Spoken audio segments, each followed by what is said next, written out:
Good morning, everyone. I am back. I am making a fun Christmas dessert recipe that has become a tradition for us. This is kind of a crazy story. So you know the song, the Christmas song, bring us some figgy pudding, figgy pudding. Okay, so that one, we found a recipe in a magazine for figgy pudding. It's actually called Traditional Christmas Steamed Plum Pudding with Hard Sauce. It's figgy pudding, people. That's what this is. So out of novelty, we tried this recipe and it's unbelievable.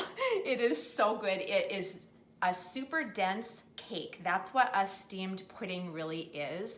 So when you think of like fruit cake, I would say that yes, this is very much like a fruit cake, okay?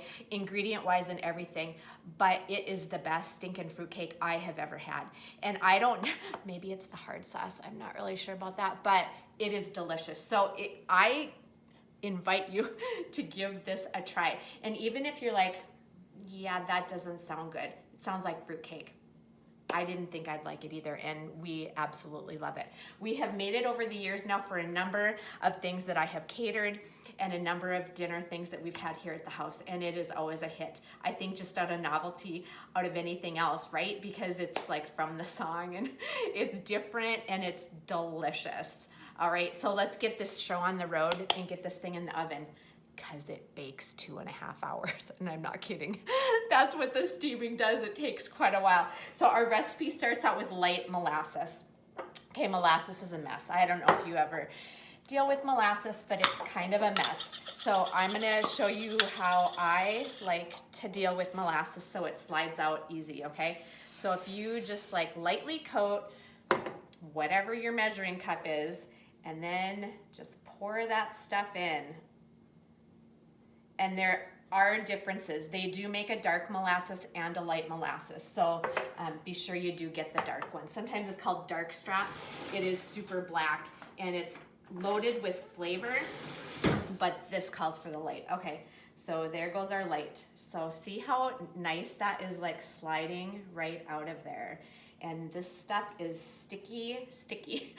So beware, that was my fair warning for you. So there's our molasses. Okay, next thing, 1/2 cup plus 2 tablespoons melted butter. The recipe actually called for more and it just got to be too greasy, okay? So this is 1/2 cup, which is 1 stick, plus 2 additional tablespoons melted butter. I just melt it in the melt function in the microwave. And that is good to go as well. Next thing, 1/2 cup of warm milk. Now milk is something we don't drink around here, so I don't have milk in the house. We use dry milk, so powdered milk when you need milk, okay? We just mix it up. So I've already done that, and here's my 1/2 cup of warm milk. All right, next thing, 2 eggs. Now it calls for you to beat these beforehand. I don't do that. I mean, I'll be honest with you. I just put them in and then just kind of break up the yolks before we mix it in. So that is what I'm gonna do. I'm gonna tell you what it says and then I'm gonna tell you what I do because sometimes they're different, okay? So I'm just gonna break up the yolks a little bit, give this a light stir, and then we are going to use the KitchenAid mixer, which is a wonderful tool if you don't have one. I highly recommend getting one. All right, so here we go. So that's our wet ingredients, obviously, right? That's our wet ingredients. Okay, so our dry ingredients calls for 1 cup of flour, just all-purpose flour. So I've got my flour there. I don't have a cup out. We will grab that.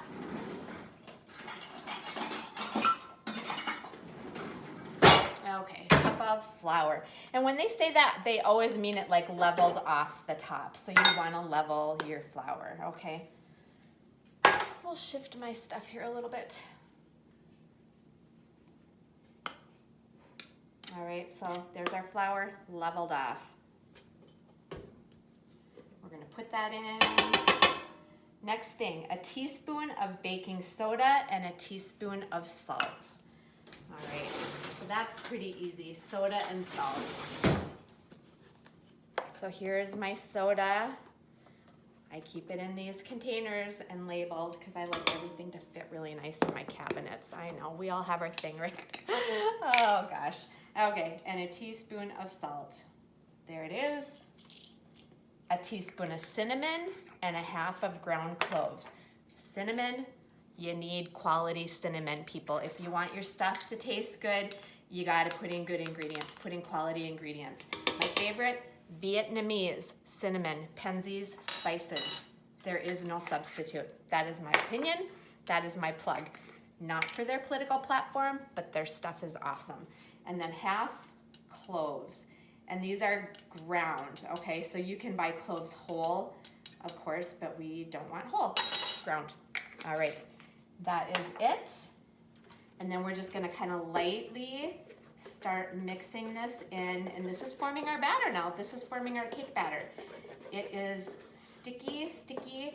It smells very molassesy for obvious reasons. That's our sugar in here, you guys. That's it. It's that molasses. Okay, so now comes the magic. Here's our magic. So it calls for a pint of candied mixed fruit or dried fruit. I don't want any more sugar in here than there already is going on. So we use dried fruit, just dried fruit, and you can mix it up with whatever you have. So for instance, I've already cut some of this up already because that honestly is the messiest part. We had some mango, so I cut up some mango. We had some prunes. We have apricots, they're always delightful. I had papaya. I also have golden raisins in here, but I don't think I'm gonna need those. I haven't quite measured it out, but I don't think I'm gonna need those yet. So it calls for 2 cups of the dried fruit, okay, 1 pint, 2 cups, and then a cup of raisins. Now what you wanna do with this dried fruit is you kind of toss it in some flour so it doesn't all like go to the bottom of your cake, of your pudding, okay?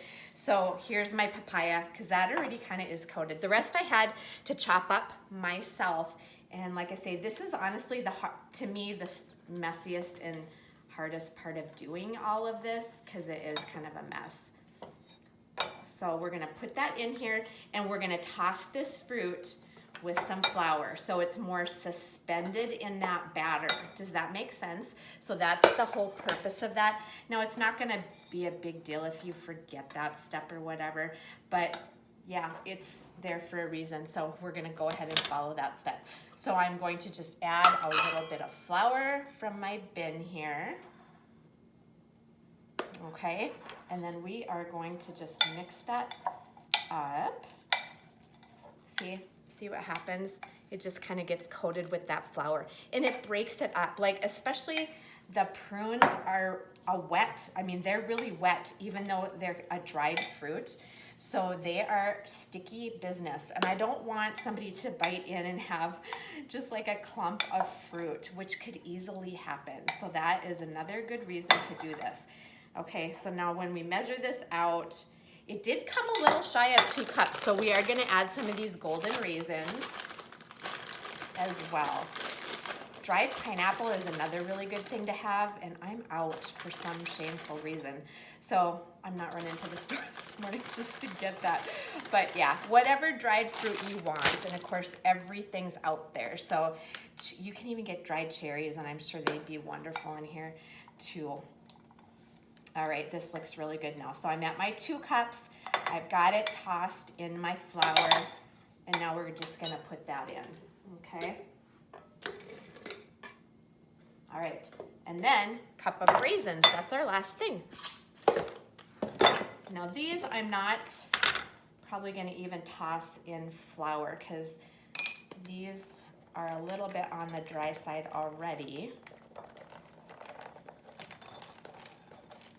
Cup of raisins, and I know like not everybody are raisin lovers, but I'll tell you what, this stuff, if you ever have the opportunity to try it someplace, or if you just want a really fun festive dessert, make it yourself. It is so good. You guys, it's so good. Okay, so there goes our fruit, and we're just gonna mix it in. Now our last ingredient, I guess we do have one more ingredient, because what is a fruit cake without brandy. Brandy. Okay, so this calls for 1.5 ounces of brandy. So here's my shot glass. So we're gonna do 1.5. That might have went over a little, but you know, it's all good. And here's my coffee. No confusion, that is not brandy, that's coffee. Because it's good for me to stay on task with the coffee. Okay, this looks really pretty, and I'll show you what it looks like here. So I'm just lightly mixing that in with my paddle because I don't want that flying all over the kitchen, okay? So let me show you if you can see that, okay? So it's not a super thick batter even, okay? So there's our batter. Now, a pudding bowl, okay? So it calls for putting it in a steamed pudding bowl. Now this for real is a pudding mold, okay? So my mom and dad gave me this, and I can remember them using this like for Easter time, right? So you could form a Jello mold in these, and for my mom, she would always make an Easter egg Jello mold and decorate it all cute and whatever. But she's just over that, and of course, my brother and I are a little too old now for that to have it a really fun deal. So I ended up with the pudding mold. So this is what they're talking about when they steam a pudding. You would fill this mold and then you steam it, okay? I'm not wanting it to look like a football or an Easter egg or whatever, so I'm not using this. But if you ever see a recipe, this is what it is, and it's covered because to steam it, you don't want stuff to be drying out in the oven, okay? Now what I'm using, and I'll show you why at the finished product, I'm using a Pyrex bowl. Okay, so again, you have to spray it because this stuff is a sticky mess. So we're gonna spray it down, and then you coat it with sugar. All right, so I've got sugar here too. So instead of like flouring it, we are going to sugar it. And that's gonna keep it from sticking. So we just do that, okay? Do you see that? Now, we just kind of roll it around and coat the whole thing, all right? So it's not hard, it's not even really a messy task. That is it, all right? Ta-da, all right? So now we are going to pour in our batter and get this puppy in the oven, because like I say, this has to bake 2.5 hours. Yeah, I shouldn't even say bake because it's steam, you steam it. So again, that means we have to cover it.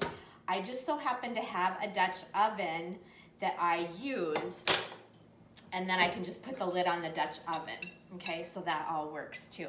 So we are pouring this in, and like I say, anything that you could bake in that's gonna be oven safe, you can use. So there goes my batter.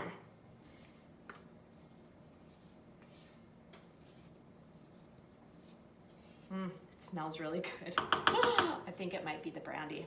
Okay, I know it's the brandy. Yeah, it smells definitely like a fruit cake. But I tell you what, I think the flavor is so much better than a fruit cake. Okay, so there is our batter.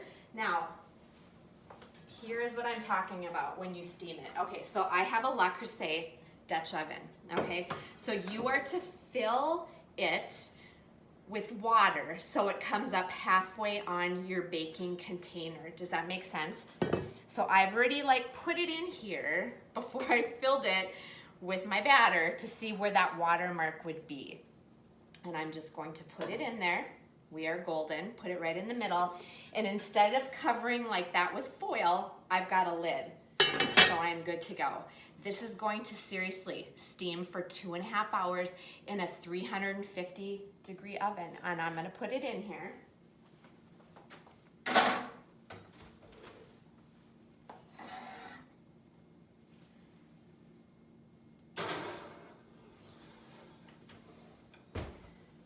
All right, now, here is what they look like when they're done.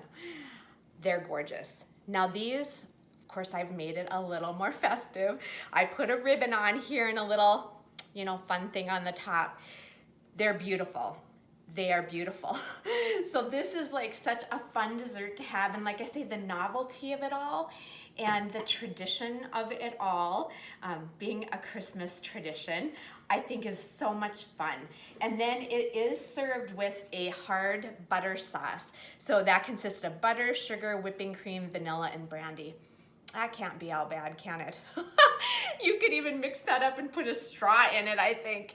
But yeah, so that's how you serve it. You serve it with this warm butter brandy sauce over it. And I'll tell you what, a little piece goes a long way. You do not need a lot of this cake. I am actually serving this for a board dinner that I'm doing here again tomorrow night. So it's kind of, like I say, a tradition for us. So I hope it's something that you consider giving a try to. It is really delicious. The recipe I will post in the comments so you can see that. Have a great day, you guys. I hope you have something wonderful planned on your menu today. I hope you have something wonderful planned on your agenda. Okay, have a great day.